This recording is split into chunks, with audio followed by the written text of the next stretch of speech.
When the hell did everyone and their mom decide that owning a laundromat was the dream? I always thought that laundromats were just a shell business for Tony Soprano to launder his money. But as it turned out, I was wrong.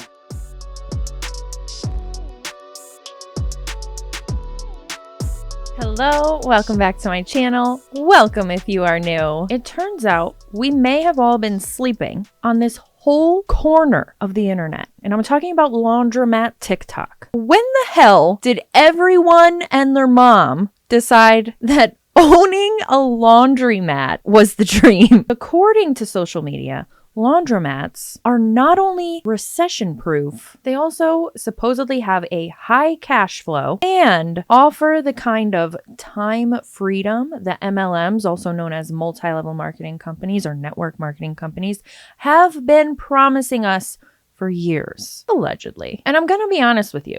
The built-in content opportunity that comes with running a laundromat isn't half bad either from what I am witnessing. And maybe it's just me, but I actually find this type of content, like day-to-day mundane very entertaining and relaxing. I think that laundromats, along with content that is coming from laundromats, really bring something to the table that just seems human. Now, I want to talk a little bit more about the content that caused me to stumble down this never-ending rabbit hole. So let's get the fuck into it. This is how I turned one business into 6 different income streams. Okay, right off the bat, I don't love that. I don't love when people come on and try to pretend that their one business is bringing them multiple different income streams. To me, in my opinion, at least, it is one income stream. It is all coming from your laundromat. It is coming from within the walls of the laundromat. So I feel like that just should be counted as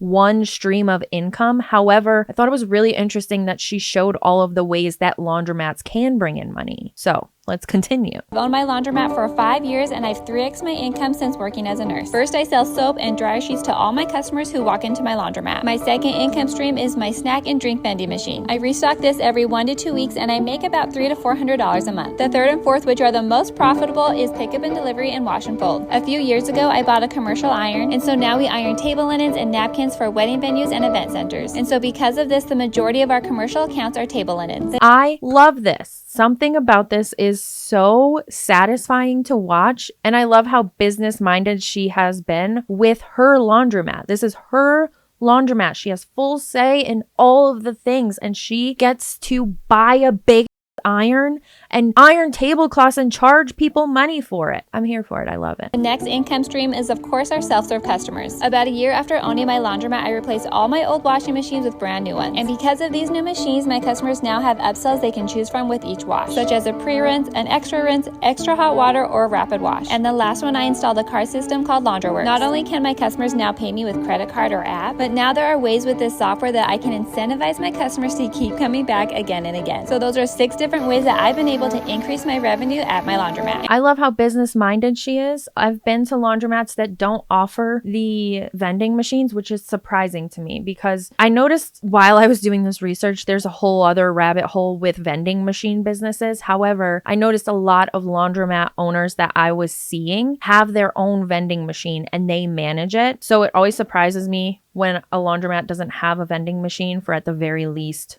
laundry products, because it is a missed opportunity for the laundromat owners. And I love that she's running a legitimate business and she's not having to recruit people to a pyramid scheme like we see so often here on my channel.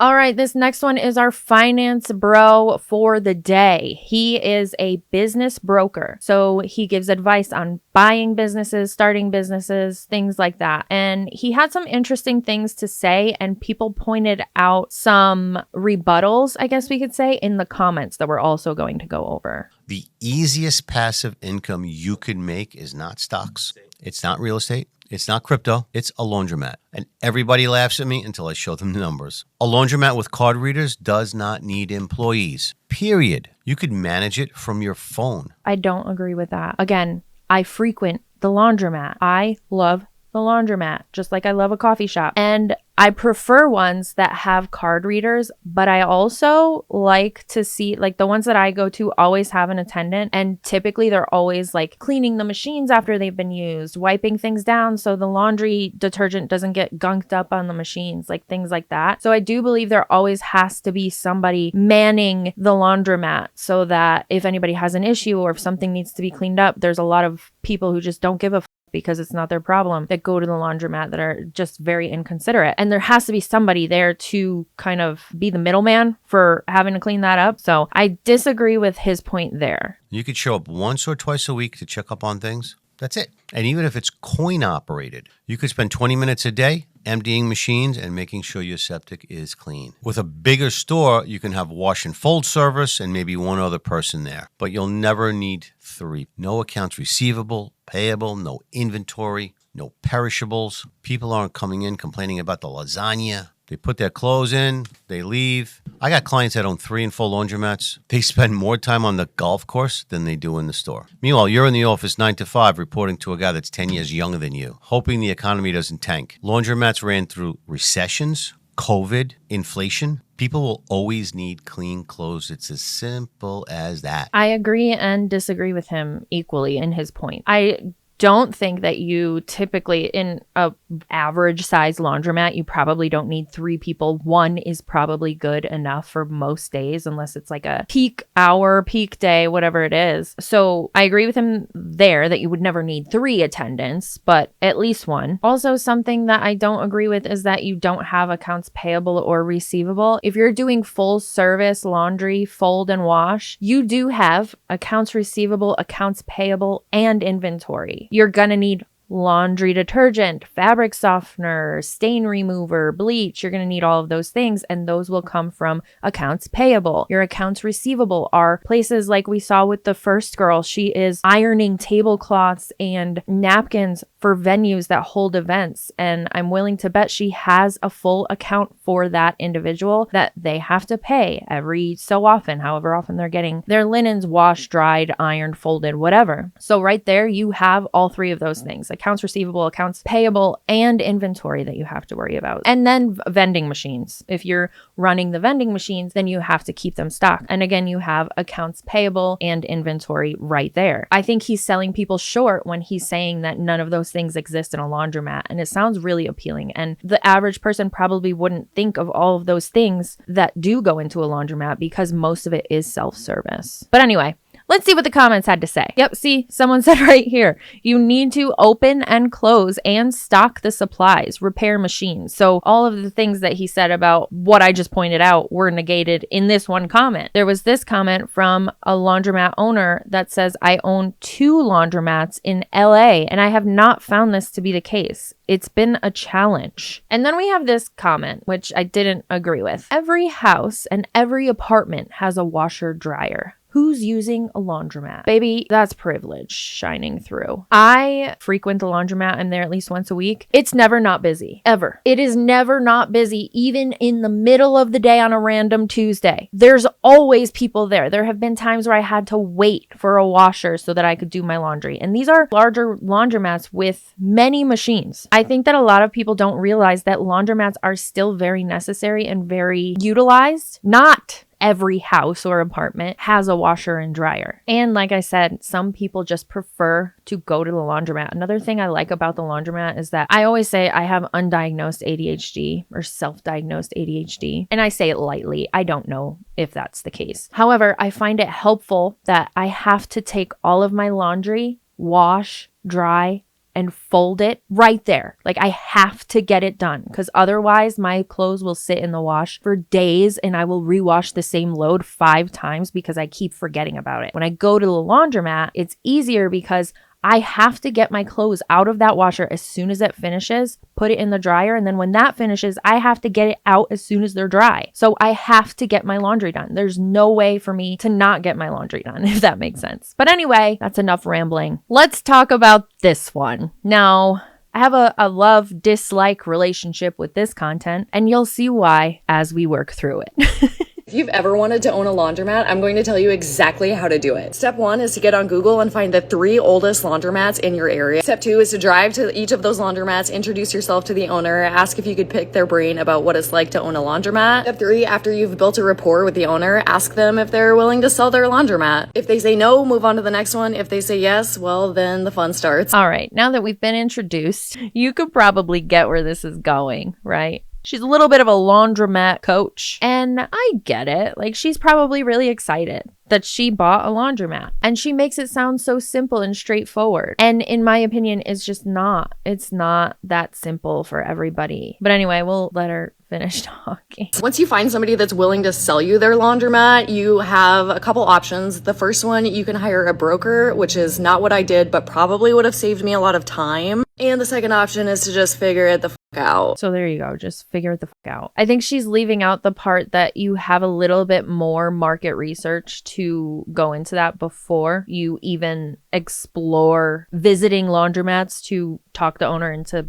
selling their laundromat. Personally, I would first start with the state that I'm in and the city, county that I'm in. Is there a need for laundromats? Like I said, there's always a need for laundromats somewhere, and I think that will be the case for a very long time. However, this has sparked a lot of conversation with the people in my everyday life because I'm just so shooketh by there is profitability in this, but I was shooketh by this whole rabbit hole I didn't know existed. And I said to my husband, like, where we grew up in Connecticut, laundromats in our area, in our towns, they're not a thing. If we went back there and tried to open a laundromat, or anybody tried to open a laundromat today, the likelihood of it surviving would be so slim. There, it's just not worth it. Here, where we live in Colorado, most of the metro areas, it's necessary for a laundromat. They are always busy. So I think it's important to talk about that piece of it. If you don't live in an area where a laundromat makes sense, then it's never going to work. And she doesn't bring that up ever from what I've seen in her content. So maybe if she sees this, start bringing that up. You'll spend the next couple of months in the due diligence process, which is where you look at all of the numbers, all of the utility bills, the rent, the lease agreement, any legal or official documents you can find on the space, because you need to double check the numbers, triple check the numbers, make sure you're not buying a sinking ship. After you've done due diligence and you're ready to buy, you need some sort of financing. You can either go with an SBA loan, a small business loan, or you can approach the seller and ask about seller financing, which is exactly what I did. And I have other videos on my page that you can reference for that. Now you've done your due diligence, you've financed the laundromat through seller financing, you've come to an agreement on purchasing price, bam, you own a laundromat. Have fun. Bam, just like that. You own a laundromat. Yikes. And I think she does that on purpose. She oversimplifies it and leaves you with questions, lots of questions, and you're going to see why. I promise I'm getting there. But first, I want to read these comments on this TikTok. Something she didn't mention that I think is very important when you're telling people it's easy to buy a laundromat is this point that somebody brought up. But don't you have to have a down payment? She just simply says, I put 20,000 down. Okay, well, who has that to put down right now? Not many people. Then there was this exchange. How's it going? Are you glad you made the decision to buy? She said, I am. It's been a good learning experience. It needs a lot of work still, but I'm happy with how things are going. So in my opinion, the reason she was able to put 20,000 down and get it for an inexpensive price and be able to start so quickly is because this specific laundromat needs a lot of work still. And that is, again, something that she doesn't put in her main content that I witnessed, at least. From what I found, any laundromat that is turnkey ready, that has everything you need to make it a profitable business, is very expensive. We're talking over $500,000 across the US. And this comment alone speaks to that. Somebody commented on one of her TikToks and said, a guy literally posted on how much money it cost him from start to finish, just short of $500,000. And here's what she said. You don't need $500,000 to buy a laundromat. I didn't even need $100,000. I paid $20,000 down cash for this place, and I financed the rest using seller financing. If somebody's spending $500,000 on a laundromat, they're probably building it from scratch instead of buying an already established business, which I would not recommend if you're just starting out in the laundromat industry. Find an already established business. Don't build one from scratch. Evidently, she hasn't done a Google search before responding to this comment, which is problematic if you're trying to teach people how to buy and run a laundromat. Because if you go to the website she recommends to go to and you find an established, profitable laundromat that is ready to go without any improvements needed, you're looking at upwards of $500,000. There isn't a way around that, I don't think, from what I've found. And again, I didn't do like a deep dive, I did a little skim. Maybe I'm wrong. I haven't asked my local laundromat owners if I could buy their laundromats, mainly because I didn't know it was so profitable until recently. But yeah, typically you are going to spend upwards of $500,000 right off the bat if you are looking to buy an already established, ready to go laundromat. And if she did a simple Google search, she'd find that out. I have a goal to achieve financial freedom, and I'm going to do it by buying boring businesses. I started 8 months ago when I bought this laundromat after reading a business book that said laundromats were good investments. And once I realized how easy it was, I decided I want to buy a couple more boring businesses. Boring businesses aren't cool, they aren't sexy, they're rarely going to receive any kind of recognition at all, but I'm okay with that after seeing how much money these businesses can make. There's an entire generation of boomers that own these businesses and they're just ready to retire and they're going to be looking to sell their businesses. I actually thought that was a really interesting point because it was a good one. I'm not saying go out and take advantage of all the boomers. Please don't do that. But it is a good point. If you're somebody who's very business minded and you're ready to start a business, but you don't want to start from scratch, and somebody in the area has a successful brick and mortar business and they're a boomer and they're ready to sell it so they could retire, it might be a good opportunity. A lot of times they simply can't sell their business and end up closing down entirely. That was going to be the case with my laundromat. I bought it from an older gentleman and he was just burnt out, ready to retire, but he wasn't entirely sure how to sell his business. My laundromat isn't an anomaly. There's so many owners out there that are in this situation. And so if you can find a boring business like a laundromat or a car wash or an auto body shop or anything in the trades, I would highly recommend going for it because this is going to be my path to financial freedom. Yikes. Anything in the trades though, that's where it gets sticky because you kind of have to have some kind of knowledge behind certain things if you're going to go into a business that repairs cars. I feel like if I went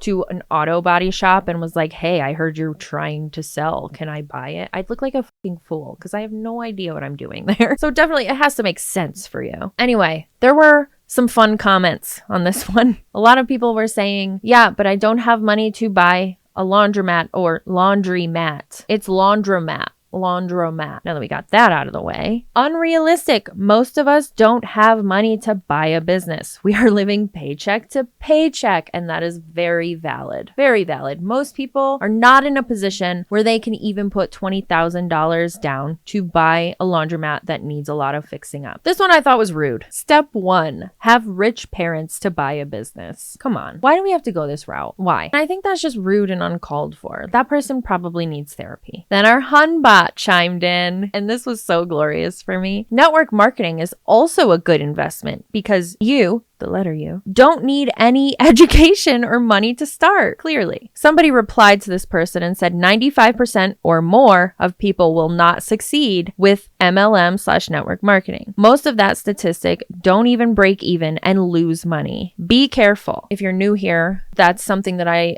regularly talk about on my channel is multi-level marketing companies and how most people lose money. So I loved to see this rebuttal. But this person came back and said, good thing I'm part of that 5%. It only doesn't work for the people I found is when they quit because they give up before they succeed. And there we just were reminded that you don't need any kind of education to join an MLM. There were more comments to this comment, and you know I have to read them all. Pyramid schemes are never a good investment unless you are the pointy stone, which is the top of the pyramid. But that also means you are an intentional scammer instead of a dupe, which is also awful. Then this person responds, I think I'd drive myself if I was in one. Thank God I'll never work a 9 to 5.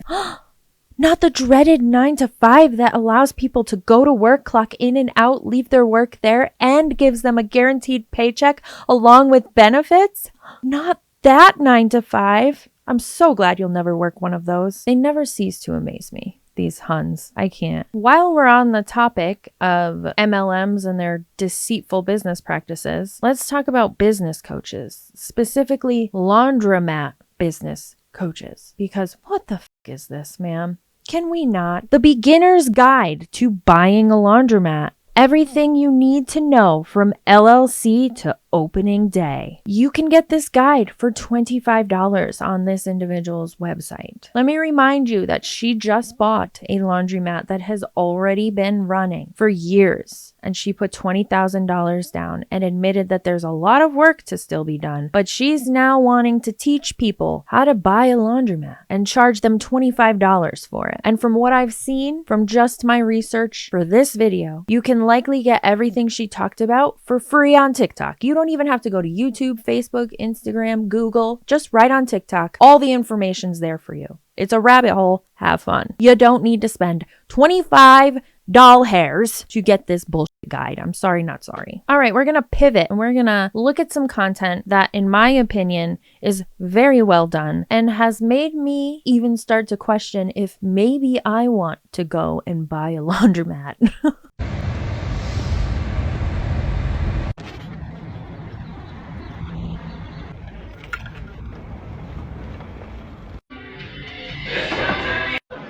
Good morning, everybody. Oh my god, he's gonna me. Okay, well, that was my neighbor. He scared me. He came up and said, "Good morning," and I was not expecting it. But anyway, okay, good morning, everybody. Welcome back to Sparkle City. I have no makeup on. I do not have my hair done. I am exhausted. Just came back from a week-long trip to Austin, Texas, where I moved my entire apartment out into a storage unit. And I'm slowly making the process of fully moving into Greensboro. So anyway, please don't mind the way I look. We're gonna fix that. Right now we need to restock our vending machine and just get the day going. Okay, guys. Okay, so now she's going to show you really quickly something I mentioned earlier, and I want to point it out just to show you that this guy was full of shit in the beginning. She has an inventory area that she has to keep stocked for her vending machine and for her full service laundry. So right there, that guy's claim that there's no inventory is debunked if you want a profitable laundromat. We are back in our storage closet. We've got Powder Tide and we've got Powder Gain, and we've got a ton of softener, so that's good. I think that's all we need, really. Oh look, and we've got some of these things back here. Okay.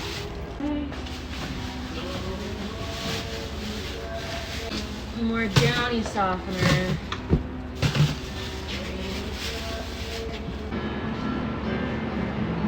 Please place the small or soft package goods in the higher shelves. After loading, please fill in.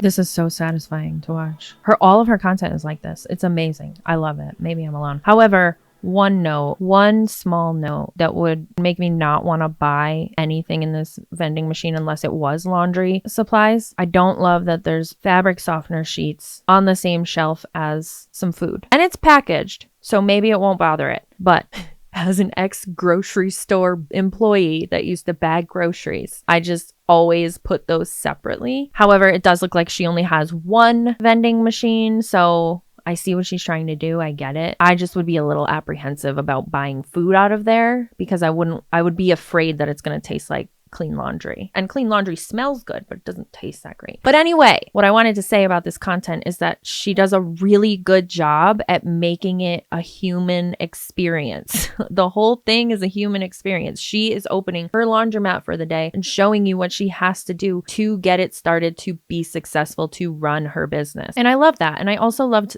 this thing that somebody noticed in the comments. Can you explain the inspection behind this? LOL. And it's a screenshot of the laundromat in the front before she walked in. If you noticed, the words for all day are upside down. So somebody was asking like, hey, did you realize that this is upside down? And she replied and said, my dad wanted the all day to be upside down. LOL. He thought it would be eye-catching. And he was right. We've had a lot of people ask us about it. And I think that's a great marketing idea. It catches people's eye and you know it's wrong, but now you know also that there's a laundromat right there, you know? It's a great Great marketing. Love it. Your dad was right. Great move. Anyway, I couldn't get enough of this person's content, so I just kept downloading TikToks. Let's watch another one.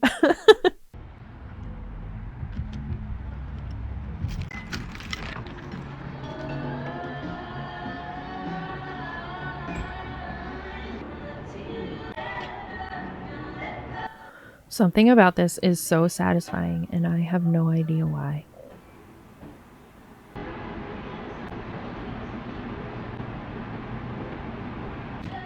Am I the only one? Are you guys like this too? Are you also broken like me?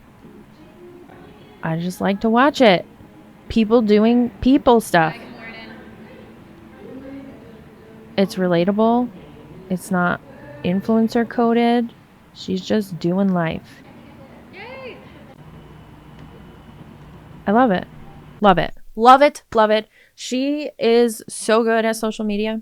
I'm not going to lie. I snooped all of her pages. She even started this Instagram account for the laundromat. So 10 out of 10, recommend following it. I don't live in North Carolina, but if you do, that's where this laundromat is located. So go give your girl a high five because it looks like she's crushing it. This guy, however, not so much. 1 year ago, I bought a laundromat while working a full-time engineering job, and here's why I wouldn't do it again.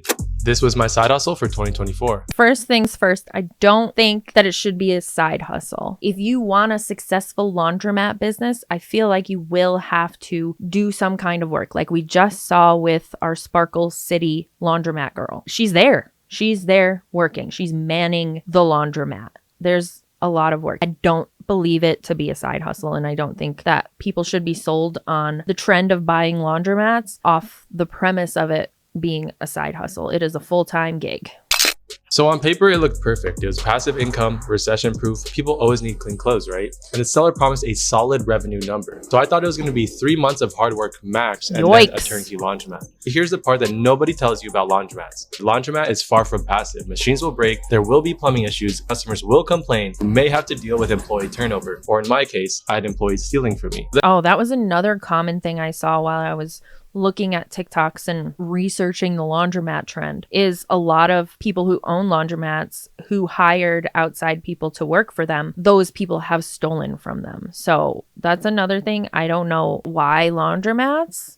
However, that seems to be a trend within the trend. Then it just became another huge responsibility layered on top of my already rigorous 9 to 5. Here's the honest breakdown for busy professionals like us. Beginner friendly, I would give it a 4 out of 10. 9 to 5 compatible, technically yes, with a turnkey laundromat, but mentally heavy. You're always on call and thinking about your store. Because it's your business. It's a business. Your business. You're running a business. When you run a business, I tend to believe that it takes over your mind. I don't run a business. I run a YouTube channel, and it takes my mind over sometimes. Like you're always thinking about that thing when you're not having to punch in and out traditionally. I don't know. Maybe it's just me. Freedom score, I would say low because you're tied to a physical location with a low ROI after a high initial cash investment. So revenue is actually capped by the machine count and quality, square footage, basically the location, then the local community rep. Who is this actually for? You want stable, semi-passive cash flow. You're okay managing a physical asset long-term. This can be solid assuming that you vet that location thoroughly. If your goal is time freedom, location freedom, and the bro marketers crossing the street full time, I think this becomes a whole nother part of your life that you don't really need. But for me,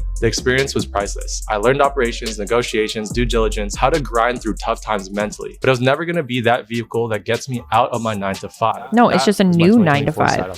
Still searching for the one that gets me to financial freedom. All to see me try out 19 more side hustles with my 9 to 5 in 100 days. All right. Side hustle is definitely not the term I would use for most businesses. I don't know if a side hustle really exists anymore. If you want to be successful, you got to put in the work. You let me know. Do you think there's still legit side hustles aside from like putting your arm out and saying, take my blood plasma? Hi, guilty of that. Yeah, it does help, but I haven't been in over a year now because I had a traumatic experience. There's a short somewhere on my channel that goes through the whole thing. But anyway, there were some commenters commenting. Somebody said there is no such thing as passive income. Making money and running a business takes work. Exactly. That's what I'm saying. So for example, as a YouTube creator, or I think most creators across the board, if they're monetized on a platform, you will get residual income from the content you produce, like videos that I put up 3 years ago are still giving me residual income. But that's what it is. It's residual income. To get passive income, that's kind of unheard of these days. What are you getting passive income from? Something you didn't have to do any work for. You just put it out there and people are paying you for it. I can't think of anything that does that in 2026. There is some level of work and time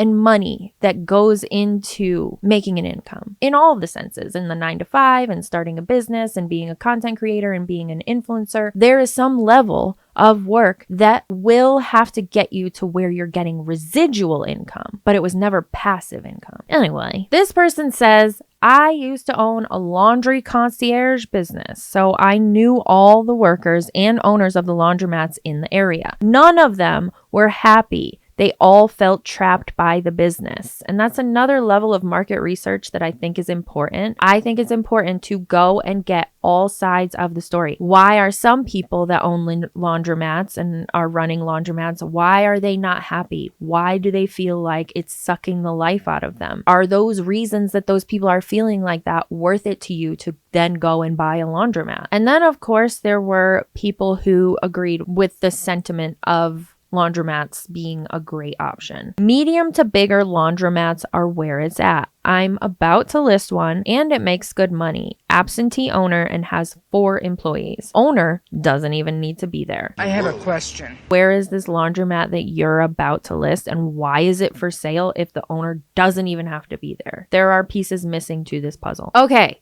now we have a laundromat owner that owns a laundromat in Brooklyn, New York. Now, before we even get into this, I want you to let that piece of it sink in. She's in a highly populous area. There are a lot of apartment buildings. So laundromats are ideally going to be profitable in a city like Brooklyn, New York. But let's listen to what she has to say about what it took to start her laundromat. How I bought my laundromat. So from the time that me and my husband decided that we were going to buy a laundromat, it took about 6 months. First thing I did was go online, go on Google, how to buy a laundromat. And of course, the number one website that was recommended to me was Biz Buy Sell. It's like a really good starting. Oh, look at that. She didn't pay $25 for a guide on how to buy a laundromat. She just did a simple Google search. So I'm glad that like those deals fell through. The one that we have now is just 10 to 15 minutes away. Maybe down the line, you're gonna be less involved, but still in the beginning, you have to put a lot of time. So I would recommend, if you can,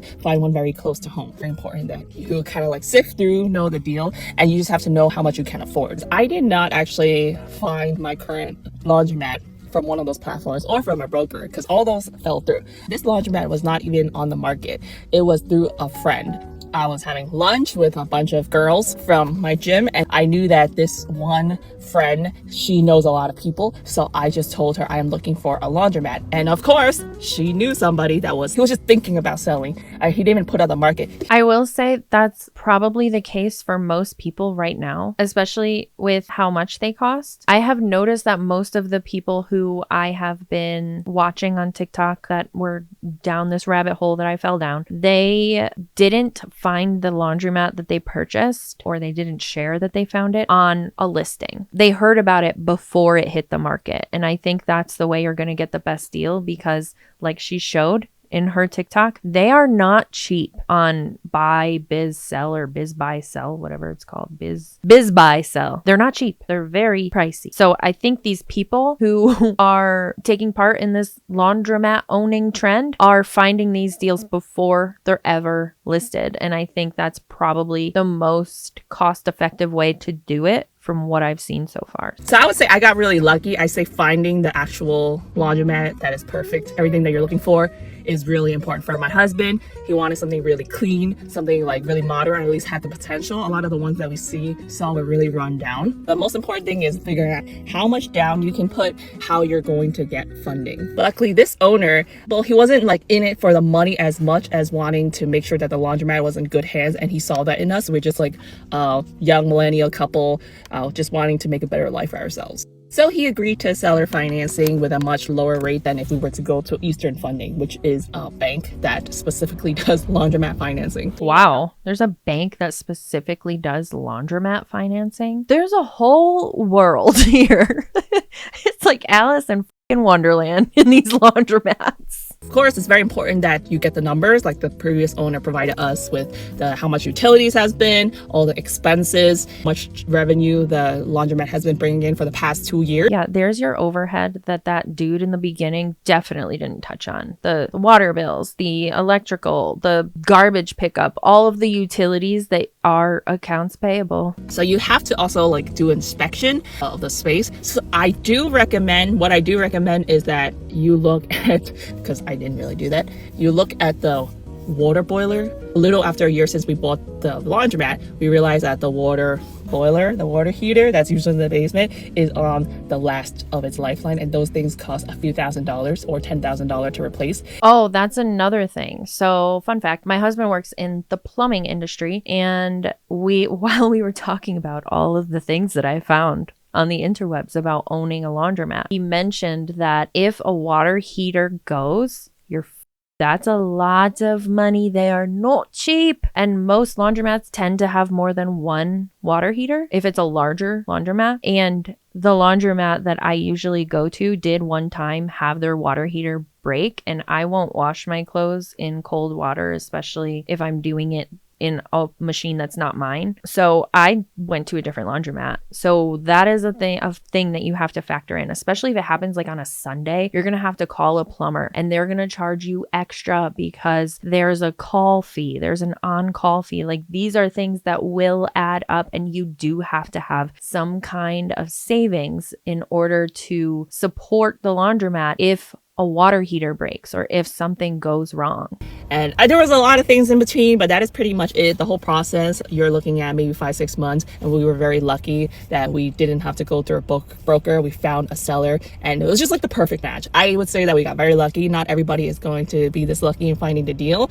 Like, you just got to try. It's also about knowing the right people. Maybe get the word out that you're looking for a laundromat. Maybe like miraculously somebody will know somebody that's selling. I thoroughly enjoyed and respected how real she was. She didn't sugarcoat anything or make it sound glamorous like some of the other people that we watched already. Somebody asked this question in the comments, and I think it's super important to point out, and I wish all of the other people that are posting content encouraging people to buy laundromats specifically should maybe take a page from this book. This is an important fact to share with your following. How much was your net over a year versus overall cost to buy? And she replied and said it was 3 to 4 times, which is the standard. That is a point that I didn't see brought up a lot within this laundromat content. Maybe it was in that girl's $25 guide. But if the yearly net versus the overall cost to buy, from what I understand, if it was 3 to 4x, then it is going to take you 3 to 4 years to profit or make enough money to pay off the laundromat completely for what you bought it for. So I think that's an important thing to point out, especially when people like the guy claiming this was his side hustle are buying into laundromats under the guise that they can make a lot of money right off the bat. That's not the case. You're going to have to first pay for the business that you just bought. You have to put the money back into the business within reason. Of course, you have to pay yourself and your employees and your accounts payable even. But yeah, this rabbit hole, really, we could be here all day, but I won't do that to you because I know you have a life. Maybe you have to go do laundry, and maybe you're like me and you're wondering, what am I going to name my laundromat now? Let me know in the comments what you're naming yours. Anyway, this was fun. This was a fun video. I had fun. I hope you did too. As always, thanks for hanging out with me while I talk a bunch of shit, and I will see you in the next one.